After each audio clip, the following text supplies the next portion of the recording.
Rafael Quiroz es uno de los especialistas que conoce más el tema petrolero y tratándose que Venezuela vive del petróleo, vamos a conversar con él sobre estos temas. Rafael, ¿qué ha pasado últimamente en el mundo del petróleo?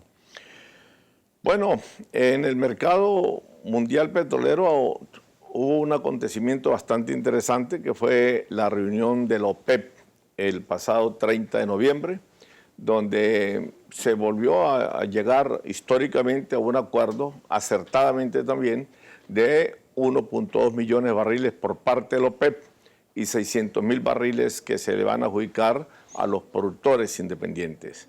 Es una decisión, yo creo que bastante acertada. Los sauditas estuvieron de acuerdo, los sauditas corrigieron la plana y con esto pues están corrigiendo el error en el cual persistieron durante 2 años y medio, abriendo los grifos de los oleoductos y poniéndose a vender petróleo, como dijo Ali Naime, a quien quiera que le tocara la puerta. ¿Por qué ese cambio de actitud de Arabia Saudita? Bueno, porque se dieron cuenta que la política de mercados, que consiste en abarcar tantos clientes como sea posible y producir tanto petróleo también como sea posible, en una especie de estrategia de producción volumétrica de altos volúmenes por bajos precios, no le daban resultados ni a Arabia Saudita ni a ninguno de los países productores. Y Arabia Saudita esto la llevó a tener 3 años consecutivos, 2014, 2015 y 2016, de déficit presupuestario. Dejó de percibir sobre los 98.000 millones de dólares. La OPEP dejó de percibir, debido a la caída de los precios, sobre los 860.000 millones de dólares. Y el mundo desarrollado, con Estados Unidos a la cabeza, se ahorró nada más y nada menos sobre los 900.000 millones de dólares. A la OPEP no le conviene ninguna estrategia de mercado, sino le conviene una estrategia de regulación de la producción, que es con la que siempre ha tenido éxito, porque es la forma de defender los precios petroleros, que a su vez es la forma de defender los intereses de los países miembros. Pero esto tiene también un límite, porque demasiados precios altos también dañan la economía mundial, ¿no? Por supuesto, y no solamente eso, sino que nos ahogamos en muchos petrodólares, y en el caso de Venezuela, que nos hizo particularmente mucho más daño, resulta que se depende cada día más del petróleo, en tanto y en cuanto los precios petroleros están altos. Desde luego, esto en el caso venezolano fue muy perjudicial porque nosotros no tuvimos la previsión de haber ahorrado dinero como lo hicieron otros países. Arabia Saudita tuvo un ahorro, un fondo sobre los 760.000 millones de dólares, además de sus reservas internacionales. Argelia, que es un país, yo diría que petroleramente más insignificante, incluso que Venezuela, ahorró sobre los 500.000 millones de dólares. Pero y Kuwait también. Y Kuwait tuvo un ahorro, creo que sobre los 320.000 millones de dólares. Ecuador, que fue el país que menos ahorró antes de Venezuela, bueno, ahorró 3.000 y pico millones. Nosotros no solamente no ahorramos, sino que gastamos las reservas internacionales operativas que teníamos para el momento del comienzo del boom petrolero. O sea, si esta situación de mantener los precios tan bajos sigue, es horrible para estos países como el nuestro. Sin embargo, hay por lo menos un poco de oxígeno en estos últimos días, ¿no? Bueno, hubo oxígeno porque, por supuesto, los precios han repuntado a partir de la decisión de la OPEP.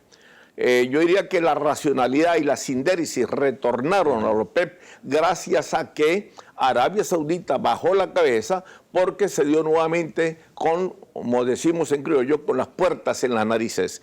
El mercado, que es tan terco como la misma realidad, tal cual como decía Lenin, ¿entiende?, les hizo ver de que ir contra el mercado o tratar de ahogar barriles que en todo caso van a producirse a mayores precios o a menos precios, a mayores costos, a menos costos, era imposible para Arabia Saudita capotear ese mercado solo, y que tenía que volver a las lides de la OPEP, que se trataba de definir o se trata de definir políticas en común. Y yo creo que esto hay que reconocer, para ser justos y bastante serios, el papel de Venezuela. Venezuela fue determinante, yo creo que fue bastante exitosa con las giras que se hizo al Medio Oriente, que se hicieron al Medio Oriente y que se logró un cierto consenso dentro de la OPEP y con algunos países fuera de la OPEP, en este caso encabezados por Rusia. Ahora, Entonces, Venezuela tiene efectiva. pero Venezuela tiene poca capacidad, digamos, de manejo político del tema petrolero. Bueno, claro, porque la capacidad política viene dada de acuerdo a la cantidad de barriles. Claro. Lo que yo llamo, cuando hablo de Arabia Saudita, yo hablo del hermano mayor nuestro, claro, porque es el segundo país mayor productor de petróleo y el primer país exportador de petróleo. Además, el más importante de la OPEP, ¿no? Y el más importante de la OPEP y el que más reservas tiene. Lo que pasa es que Arabia Saudita no las ha certificado. Nosotros las estamos certificando a diario. Arabia Saudita nos certifica un barril desde el 78. Irak no certifica un barril desde 1981, pero yo estoy seguro que ellos tienen más reservas que nosotros. Ojo, y tienen más reservas que nosotros de crudo convencional, crudo liviano, mediano y pesado, no el extrapesado que tenemos nosotros, porque aquí se quiere hacer también una especie de fiesta permanente, de algarabía, porque decimos que tenemos las reservas petroleras más grandes del mundo, pero no aclaramos que son las reservas petroleras de extrapesado, claro, que es el crudo que menos calidad tiene, es el hueso duro de roer en el negocio del mercado petrolero. Y sin embargo, bueno, los sauditas, para mí Irak, Irán también y Kuwait tienen más reservas que nosotros si se pusieran ellos a certificar. Entonces yo creo que hay que desmitificar esa leyenda y esta fanfarronería, por decirlo así, de decirle que nosotros somos el primer reservorio petrolero. Somos el primer reservorio petrolero de extrapesados, que es un crudo que está en la faja, que nadie quiere, como digo yo, ni dónde está ni cómo está, porque tienes que o refinarlo, tienes que mezclarlo, claro, tienes que mejorarlo o convertirlo en euroemulsión. El caso también en Canadá, ¿no?, de las arenas bituminosas. El caso mismo de las arenas bituminosas de Canadá, de la zona de Alberta, exactamente, que también es un crudo sumamente extrapesado. Los sauditas en el Medio Oriente no hay ningún extrapesado, habrá un tal cual barril de extrapesado, pero la mayoría de los barriles allí de los pozos, de los yacimientos, es crudo liviano y mediano, que es el de mejor calidad, incluso condensado también en gran escala, ¿no? O sea, podríamos decir que el Medio Oriente, sobre todo la monarquía y algunas repúblicas como Argelia, han aprovechado mejor ese consejo de Ullar Pietri de sembrar el petróleo y son grandes desarrollos económicos e industriales. Y nosotros y otros países hemos perdido esa oportunidad de tanto ingreso petrolero. Sí, la verdad, siempre el petróleo, yo no es que tenga dudas sobre la frase de Ullar, pero hay que ser justo en todo caso con Alberto Adriani, porque la tesis realmente plasmada en su libro Labor Venezolanista es de Alberto Adriani. En verdad, la estructura conceptual, la estructura científica, la estructura argumental, bastante bien sustentada, bien argumentada, bien consustanciada, es de Alberto Adriani. Ullar Pietri lo que hizo fue, bueno, sintetizarlo en una frase, pero incluso allá en el Táchira hay gente que dice que Alberto Adriani expresó dicha frase en una conferencia magistral que dio el 5 de julio de 1931 en el Salón de Lectura de San Cristóbal. Pero bueno, eso es una discusión ya para... Pero es interesante, ya que tocó el tema del petróleo en Venezuela, hablar un poco de la historia del petróleo en Venezuela, porque muchas veces no se conoce. Además, un poco el papel de lo que ha sido tan importante Venezuela en la OPEP con Pérez Alfonso. Ya regresamos y seguimos conversando con el profesor Rafael Quirós. Seguimos conversando con el profesor Rafael Quirós sobre el tema del petróleo, que es fundamental para Venezuela y para la industria del mundo. En el caso venezolano, ¿cómo es la historia del petróleo, Rafael? Bueno, en Venezuela brota por primera vez petróleo en tierra venezolana un 18 de mayo de 1875 en la finca La Alquitrana, cerca de Rubio, a 10 kilómetros de Rubio. Debido a un terremoto que se produjo en Cúcuta de 7.5 grados Fahrenheit, y eso acabó con medio Cúcuta, acabó con una parte de San Antonio, con medio Capacho, lo que hoy en día llamamos Capacho Nuevo, fue destruido en ese día 18 de mayo.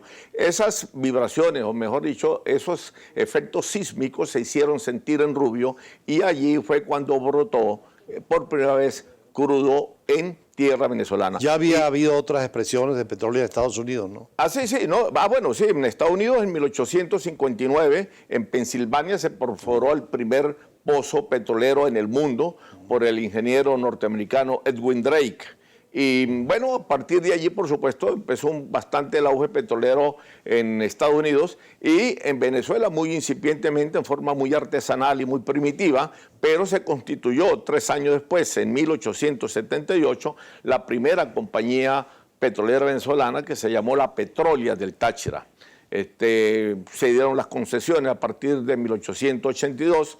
Se le dio a Manuel Antonio Pulido Pulido, que era el dueño de la finca La Alquitrana, y con su socio Baldó invirtieron unos centavos allí. Fue el primer ingeniero que salió de Venezuela hacia los Estados Unidos para aprender algo sobre petróleo. Y bueno, Venezuela fue incorporándose ya paulatinamente, pero repito, a solamente 13 años de haberse perforado el primer pozo petrolero en el mundo, que repito fue en 1859, y en el 75 Venezuela ya había aparecido el petróleo. A partir de allí... Gómez ya lo aprovecha políticamente.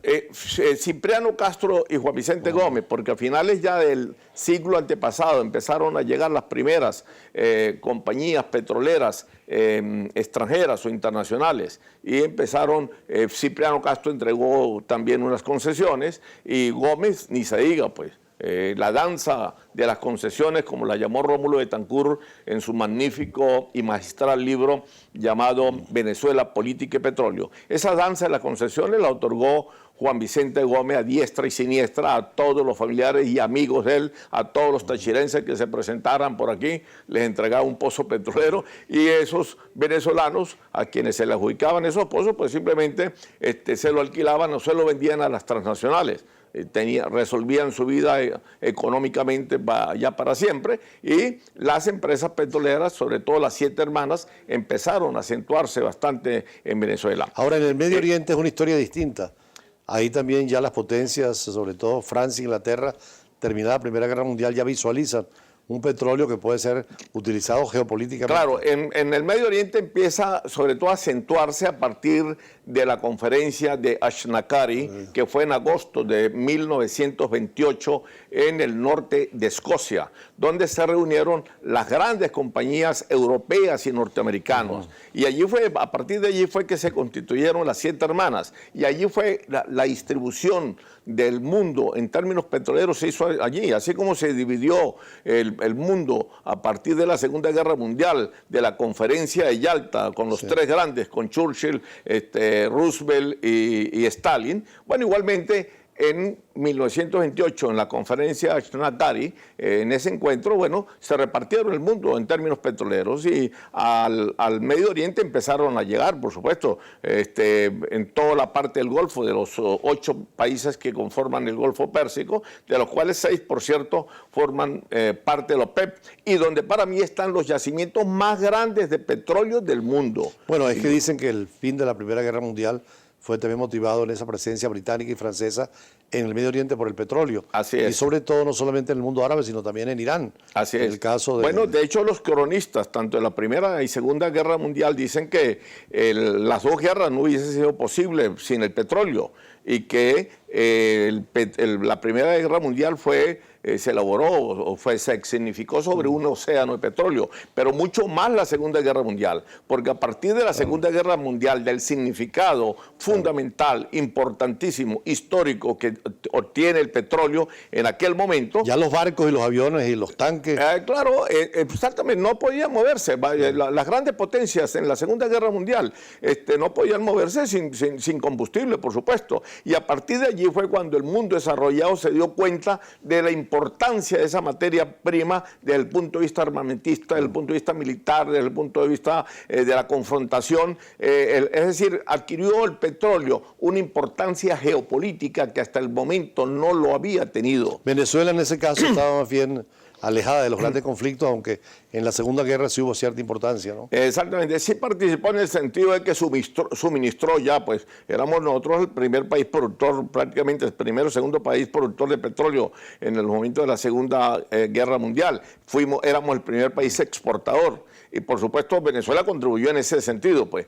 Pero de hecho volaron unos buques venezolanos alemanes aquí en Curazao. También, exactamente por acá al frente, en lo que podemos llamar la fachada del Caribe. Y Hitler se le venció, en el momento que se le venció, precisamente por falta de combustible. Si no, él hubiese podido mover las unidades militares que estaban al sur de Polonia y en la parte norte de Hungría. Y no pudo moverla, fue por eso, precisamente por falta de combustible, porque los países aliados tenían el control del combustible y del petróleo en ese sentido. Y a partir de allí, repito, fue que se le dio gran importancia al petróleo, y donde el petróleo empezó a ser determinante para los países desarrollados. Y por consiguiente, entonces, los países desarrollados también se asustaron, porque dijeron, bueno, las grandes reservas no están precisamente en manos nuestras, sino en manos del mundo emergente, de los países en vía de desarrollo, de los países subdesarrollados. Vamos a depender nosotros en cuanto a suministro petrolero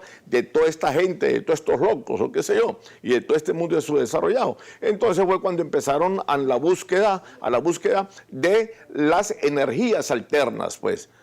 O sea, las fuentes alternas de energía que pudieran sustituir al petróleo. Desde aquel momento se está luchando en eso. Que tiene una razón estratégica y económica, pero también una razón ecológica, porque la contaminación, nadie niega el terrible daño del petróleo y el carbón, y el gas también, ¿no? Por supuesto. En ese sentido, los que estamos involucrados en el tema petrolero tenemos la discusión perdida frente a los ecologistas y a los que protegen el medio ambiente y a todas esas organizaciones que existen, con mucha razón. Yo reconozco que el petróleo es una de las materias primas más contaminantes. Desde luego hay más contaminantes que el petróleo, como es el carbón. Hay más contaminantes que el petróleo y carbón, como es el petróleo surgido de lutitas, o sea, del método fracking que están practicando los Estados Unidos. De luego, a los Estados Unidos no le queda otra alternativa que, siendo el segundo reservorio más grande de petróleo de lutitas del mundo, inmediatamente después de China, pues no le queda otra cosa que recurrir a ello, porque siguen dependiendo energéticamente y muy específicamente de petróleo del mundo que viene en desarrollo, es decir, de los países emergentes. ¿Qué juega en esta lucha de precios del petróleo, sobre todo en los últimos tiempos, esta nueva actitud norteamericana de Estados Unidos con la rulita y con el incremento de producción petrolera? Bueno, mira, juega un papel determinante porque gracias al surgimiento de lutitas desde hace 6, 7 años por parte de los Estados Unidos, consiste el método hidráulico de fuerza hidráulica fracking, que consiste en penetrar o llegar a la roca lutita, fracturarla, luego molerla, pero para eso necesita unos aditivos químicos especiales, muy contaminantes, pero de allí sacan petróleo. Ese es el petróleo que no pasó a la roca recipiente, pues, es decir, a la roca arenisca, y por consiguiente es el petróleo que se quedó en feto, es el petróleo que no nació. Claro. Pero esa fracturación hace cuencas debajo de la tierra, hace una especie de vacíos tremendos que por supuesto tiene efecto sísmico sumamente peligroso para el lugar o la región donde se esté explotando. Entonces eso fue lo que aprovechó Estados Unidos para aumentar su producción interna. Es decir, lo que algunos llamamos fue el resurgimiento, fue el hecho de que resucitara Estados Unidos y emergiera nuevamente con fuerza energética, puesto que Estados Unidos ahorita en estos momentos está consumiendo 19.250.000 barriles, de los cuales llegó a producir, gracias a lutitas, cerca de 10 millones. Cayó 1 millón debido a la caída de los precios del petróleo. Tuvieron que cerrar los yacimientos lutitas más costosos en términos de producción, y entonces eso hizo caer la producción de lutita. Pero sin embargo están cercanos a los 9 millones de barriles, pero están consumiendo 19 y pico. Quiere decir que están importando aún 10 millones de barriles. No como algunos dicen por allí o pretenden hacer creer o decir, o no sé si lo dicen por ignorancia o por qué, pero decir de que Estados Unidos ya es autosuficiente, claro, y que está exportando petróleo. Puede estar exportando petróleo, pero eso no quiere decir que sea autosuficiente. Pero de todas maneras es interesante en el siguiente corte, después de compromisos comerciales, explicar también por qué el temor de Arabia Saudita de precios bajos cuando Estados Unidos puede tener un petróleo alto con estas nuevas tecnologías y cómo llegar a esos juegos financieros para recortar como han recortado ahora la producción, tanto OPEP como no OPEP. Ya regresamos con Rafael Quiroz, profesor universitario.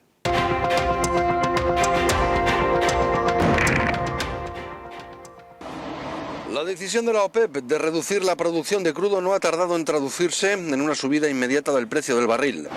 La noticia llegó cuando los mercados de Londres y Nueva York estaban a punto de cerrar.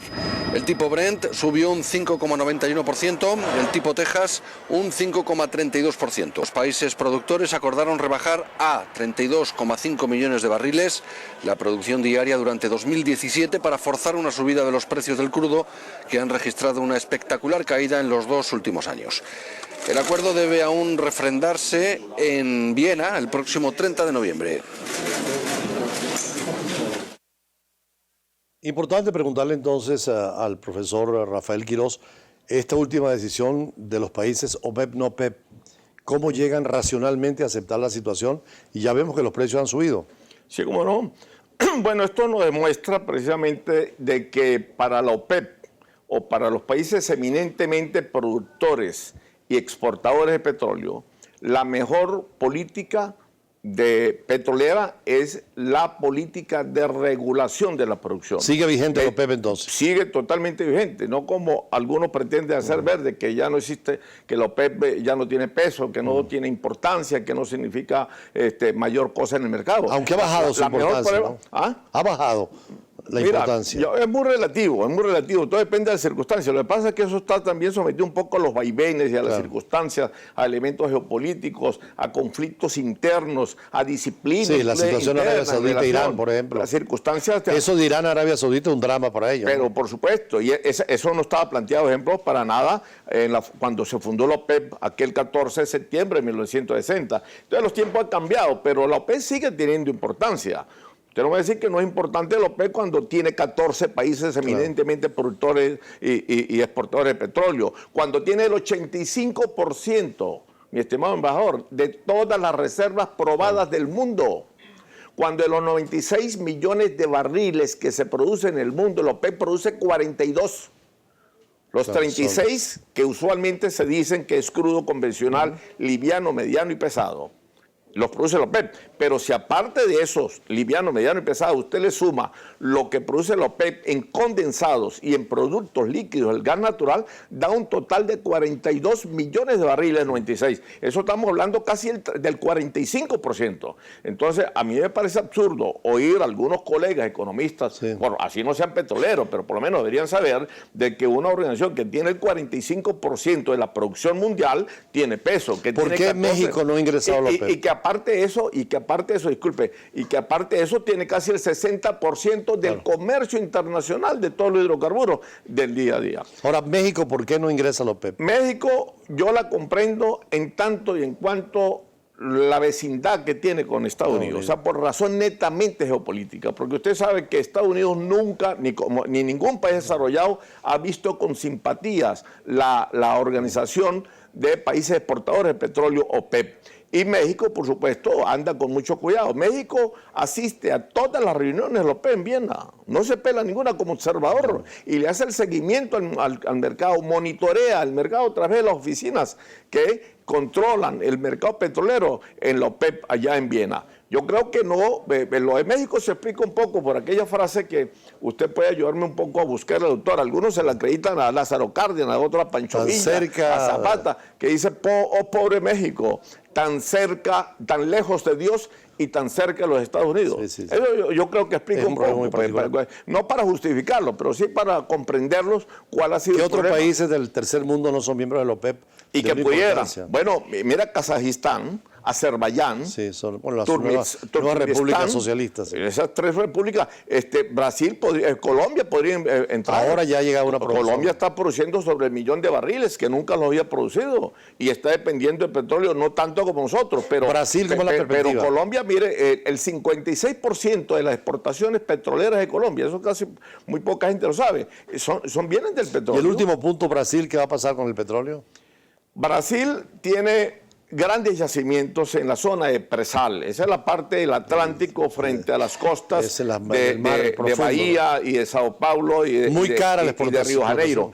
Bueno, estamos hablando de profundidades del lecho marino hacia abajo, 8, 9 y 10 kilómetros hacia abajo para meterle taladro a eso. Es carísimo. Bueno. Tan caro como la faja nuestra, claro, que por cierto hay que desmitificarle en eso. Y el gobierno debería revisar esos planes, porque yo creo que debería invertirse más bien en los pozos maduros que están listos para ser prácticamente reprogramados y entrar a un proceso de mayor resurgimiento de crudo, o sea, de reactivarlos, antes de seguir invirtiendo en la faja, cuyos costos de producción están entre 27 y 34 dólares el barril. Bueno, Rafael Quiroz, hay muchísimos temas para el tema petrolero. Ya habrá otras oportunidades para conversar contigo, porque el petróleo es fundamental para el mundo, para la diplomacia, para el comercio, y para Venezuela es esencial. Tanto que la crisis que hemos vivido en los últimos tiempos es por los bajos precios del petróleo. Y ahora, afortunadamente, tenemos un mejor horizonte para el 2017, pero ojalá también que el país aprenda y entienda que ese petróleo tiene que sembrarlo, como decía él, Adrián y también Ullar, en función de los nuevos desarrollos, de las nuevas industrias y sobre todo de la educación. Cerramos pues nuestro recorrido por los escenarios internacionales. Mañana, como siempre, con el choque de las imágenes, la fuerza de las palabras y nuestros análisis en profundidad. De nuevo, gracias al economista Rafael Quiroz, profesor de la Escuela de Estudios Internacionales.